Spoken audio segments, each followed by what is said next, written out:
Hey, Dr. Shetlin, South Jordan Chiropractic, and for our patients that are doing traction at home, I just wanted to go over how that works. Most of the time we send you home with one of these, the Dakota traction unit, or the wedge we call it.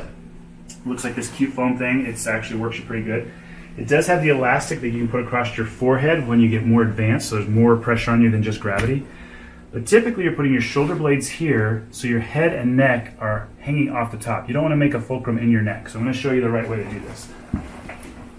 So if you're too low, then your neck's making a fulcrum. That's incorrect. The right way is to be up high enough that your shoulder blades are touching and your head's just hanging back. And the first couple times you're going to do it for 5 minutes, but your goal is to work up to 10 minutes. And then when 10 minutes gets too easy, and that can be just a little lower. When 10 minutes gets too easy, then you can adjust this and put it up on your forehead for a little more pressure. Okay, so that's what you do for home traction. 5 minutes at first, 10 minutes most of the time.